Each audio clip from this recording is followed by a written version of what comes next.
어서와요라고 기다려주는 공간이 있습니다. 환영해요라고 반겨주는 공간이 있습니다. 나는 늘 이런 생각을 합니다. 지금 내가 지내는 이 방은 나를 어떤 기분으로 기다리고 있는 것일까? 당신을 어떤 기분으로 반기려는 것일까? 라고 말이죠. 그리고 나는 늘 이렇게 바랍니다. 여유롭고 편안하게 생활하기를, 당신이 마음 갈 때까지 즐길 수 있기를, 당신을 기분 좋게 맞이할 수 있는 공간을 원합니다. 혼자일 때는 유유자적하고 당신과 함께할 때는 즐겁게 지내기. 그것은 말하자면 위로라는 치유와 환대라는 격려가 있는 공간이면서 생활하기도 한 것입니다. 심플한 공간이지만 풍요로움이 있는 생활. 풍요로운 공간이지만 심플한 생활. 그렇게 마음 편안한, 끊고 버리고 벗어나는 공간에는 아마도 어렴풋이 보이는 생활의 흔적과 은은하게 풍기는 생활의 향기가 있을 것 같네요. 여러분은 어떻게 생각하시나요? 어지러운 방은 고민스럽고 아무것도 없는 방은 심심합니다. 몸이 건조하고 차가운 방은 편안하지 않습니다. 나에게 어울리는 방을 스스로 철저히 분석한 다음 넘치는 물건을 없애보세요.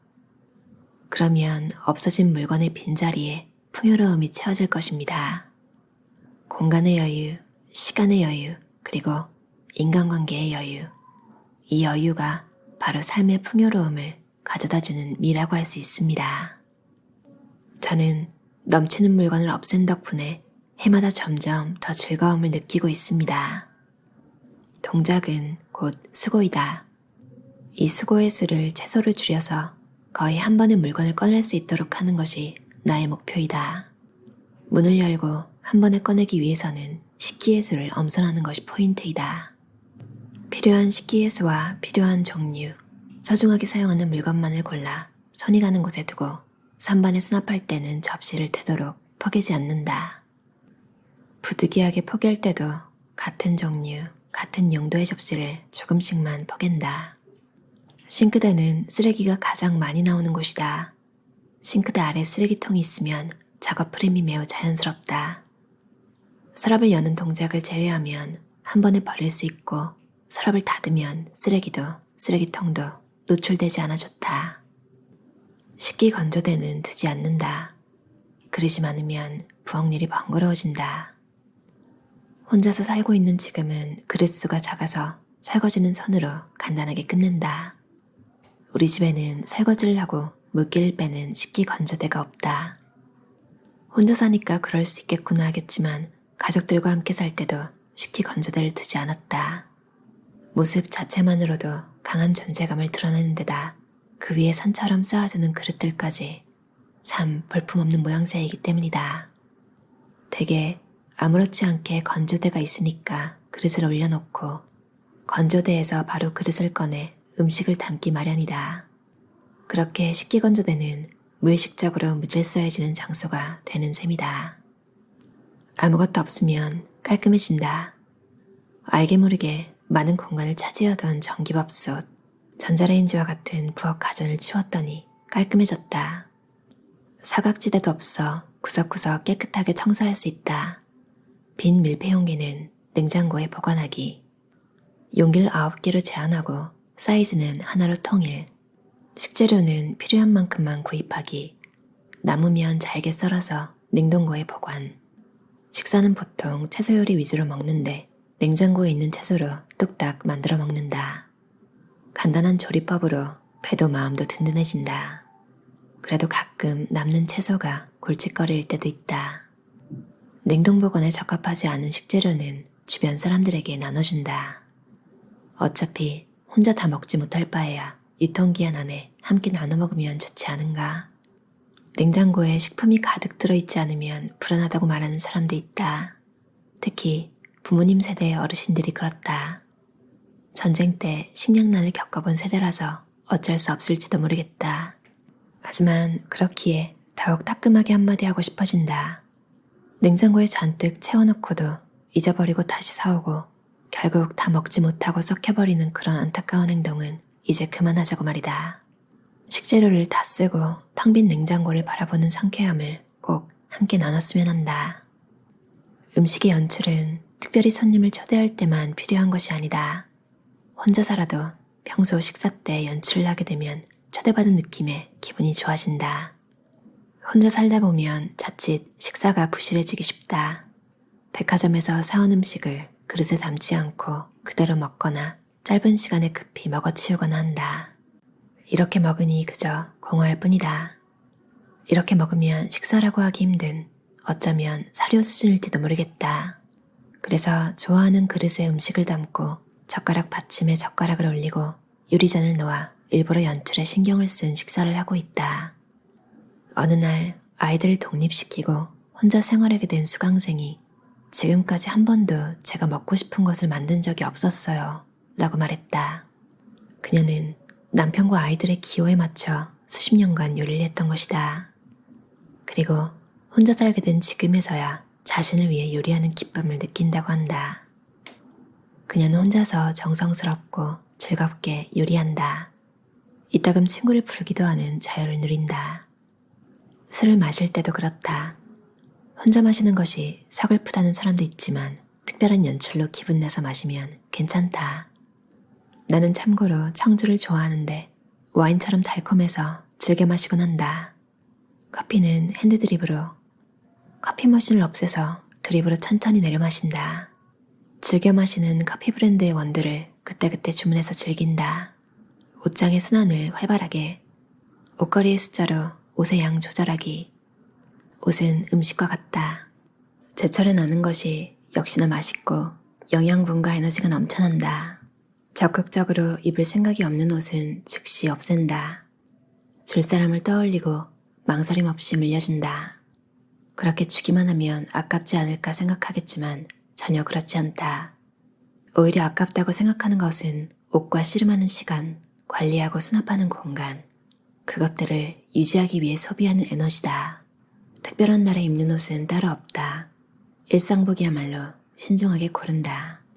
스스로가 청소를 참지 못할 정도로 하고 싶은지를 가늠하려면 이곳이 내가 있어야 할 장소라고 진심으로 느끼는가를 물어본다. 청소와 유지 관리는 사람과 물건과의 관계를 최적화하는 힘이 있다. 또한 청소와 유지 관리는 물건과의 관계, 공간과의 관계, 사람과의 관계, 이 세 가지를 한꺼번에 좋은 상태로 이끌어간다. 물건을 한 개 줄일 때 마음이 가벼워지고 귀찮게만 느껴졌던 청소가 조금씩 즐거워진다. 그러면 전보다 조금 더 공간에 애착이 생긴다. 단자리를 하면 우리가 얼마나 물건을 무신경하게 쓰고 있었는지를 깨닫게 된다. 생각하지 않으면 물건은 점점 늘어날 뿐이다. 결과적으로 스스로가 부담을 짊어지게 되고 고통을 받는다. 유지하기는 점점 힘들어지고 또 그 점에 죄책감을 느끼는 자기 스스로를 괴롭히는 것이다. 그러니 마음 편한 물건을 적게 갖추는 쪽을 택하자. 세면대의 수도꼭지가 광이 나면 세면대 전체 인상이 바뀐다. 이것 하나 때문에 윤이 나게 해준다는 마법의 세제 같은 건 쓰지 않는다. 낡은 천으로 그저 닦고 또 닦는다. 계속 닦다 보면 반짝반짝 광이 난다. 단지 손님을 맞이하기 위해서 열심히 닦는 것일까? 아니면 깨끗한 방을 보여주려고? 그래서 대단하다고 칭찬받고 싶어서? 맞다. 전부 맞는 말이다. 반짝반짝 빛을 내는 동안 그저 광택을 내는 행동 자체가 재미있게 느껴지는 것 또한 사실이다. 샤워부스 안에는 아무것도 두지 않는다. 일하는 중에는 책상 위에 물건을 어지럽게 놓는다. 일부러 어지럽힌다. 서류부터 자료, 책 등등 전부 펼쳐서 바라볼 수 있게 둔다. 이것이 전체를 내려다보는 스타일인 것이다. 이렇게 하면 필요한 서류를 한 번에 꺼낼 수 있고 동시에 머릿속에서도 정리가 가능하다. 그리고 일을 마치면 깨끗이 정리해서 원래대로 책장이나 서랍에 보관한다. 책상 위에는 노트북과 연필꽂이만 놓아둔다. 다음 날도 같은 일의 반복이라서 어지러운 상태로 그냥 잡아릴 때도 있지만 기본적으로는 정리하려고 노력한다. 실수로라도 프린트한 종이들을 산더미처럼 쌓아두는 일은 없다. 책상 위에 아무것도 없이 정돈된 책상과 어지럽게 물건이 나뒹군 책상, 다음날 일을 시작하려 할 때 어느 쪽이 기분 좋게 다가올지는 물어볼 필요도 없겠다. 말끔하게 유지된 책상에 다가서면서부터 무언가 새로운 아이디어가 떠오를 것 같다. 일의 기본은 3가지 분류로 나눠진다. 끊고 버리고 벗어나기라는 3개의 단어를 기반으로 분류해서 무엇이든 3가지로 나누어 생각한다. 3가지 분류로 머리를 정리하는 것이다. 작업을 하면서 책상 위를 내려다보기 위해 서류를 마음껏 펼쳐놓는데 실은 이때에도 대체로 3가지로 분류하고 있다. 먼저 진행하는 것을 가운데 놓고 좌우로는 다 끝낸 일과 시간에 쫓기지 않는 앞으로의 할 일을 각각 배치한다. 책상 윗뿐 아니라 책장에 보관할 때 서랍 내부도 3가지로 분류한다. 단샤리는 엄격한 룰이 아니라 3개의 산이라고 편하게 생각하면 된다. 진행 중인 서류는 마친 일 쪽에 놓는다. 이때의 서류는 남기기 남기지 않기 중 하나로 정한다. 남기기의 서류는 마친 일 쪽으로 옮기고 남기지 않기의 서류는 즉시 박박 찢어버린다. 보류하기나 일단 남겨두기는 없다. 항상 작업의 흐름을 중요시해서 결정을 미루지 않고 말끔히 처리하도록 한다. 불필요한 서류는 고민 없이 버린다. 엽서와 명함들도 버리는 즐거움. 일단 보관하자는 생각을 버려라. 가방은 매일 밤 숨쉬게 해준다. 가방 속 물건을 모두 꺼내놓고 하루를 되짚어본다. 매일 집에 돌아와 일단 가방 안의 소지품을 전부 꺼내 바구니에 담는다.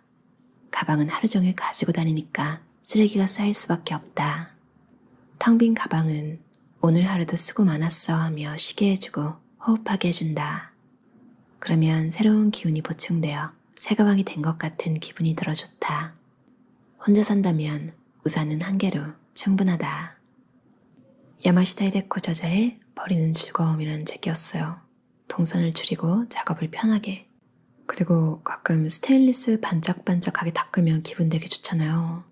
유리 닦는 세제로도 스테인리스도 된다 그래서 그걸로도 닦아봤는데 이미 너무 낡은 부분은 안 닦이지만 그래도 반짝반짝하게 되는 부분이 있잖아요. 그걸 보기만 해도 좀 기분이 좋아지긴 하더라고요. 그리고 이분이 남한테 물건 주는 거 안 아깝다 이렇게 말하는 게 진짜인 게 정말로 TV 같은 것도 친구한테 척척 이렇게 필요 없다 싶으면 그렇게 줘버리는 그런 분이셔서. 그리고 옷도 이렇게 마음에 찍어둔 사람한테 준다고 하잖아요. 이게 진짜 막 5,000원짜리 티셔츠 이런 게 아니라 1.호화, 일본에서 이런 말 쓰는 미니멀리스트가 있잖아요. 시부시도 그랬고. 그게 뭐냐면 딱 하나 정해가지고 비싼 거 사는 거. 그러니까 짜잘한 거 여러 개 말고 좋은 거 하나씩 사는 그런 분이기 때문에 그러니까 거의 명품 이런 걸 마음에 드는 후배나 이렇게 쓸 것 같은 사람한테 나눠주는 거예요. 대단하죠. 저 같으면 중고 마켓에 올려서 팔 것 같은데 평소에 이렇게 내 옷을 예뻐하던 사람을 기억하고 그 사람한테 전해주는 거. 좀 서로 기분 좋은 일일 것 같아요. 적극적으로 입을 생각이 없는 옷은 즉시 없앤다. 맞아요. 어차피 그런 거는 한번 그런 생각이 들면 잠깐 놔둬요. 그걸 이렇게 생각하다가 뭔가 막 응용을 하고 이상하게 해서 입을 생각을 한단 말이죠. 그렇게 해서 한두 번 또 입어요. 역시 안 버리길 잘했어. 근데 그것도 잠깐이고 결국 똑같이 처음에 들었던 생각. 그냥 못 입겠다. 결국 그렇게 되더라고요. 그래서 많은 미니멀리스트들 책에 리폼 같은 거 할 생각 하지 말고 정리해라. 그러니까 아끼는 거 버리기 아까울 때, 그러니까 잘 안 입어가지고 이렇게 내놓기 아까울 때 리폼 해보자. 뭐 레이어드를 이렇게 해보자. 오만 생각 다 하잖아요. 뭐 그런 시기가 있을 수도 있지만 그냥 나중에 좀 바쁘고 이럴 때는 어차피 안 입을 거 아니까 그냥 애초에 그런 생각 들었을 때 정리하는 게 시간 낭비가 덜 하더라고요. 또 그렇게 빨리 정리를 하다 보면 다음에 물건 살 때 그때 효과가 진짜 나타나요. 굉장히 신중하게 사게 되고 웬만해서는 안 사게 되더라고요. 모든 물건의 순환을 활발하게 버리는 즐거움으로 쾌적한 삶 사셨으면 좋겠어요. 들어주셔서 감사합니다.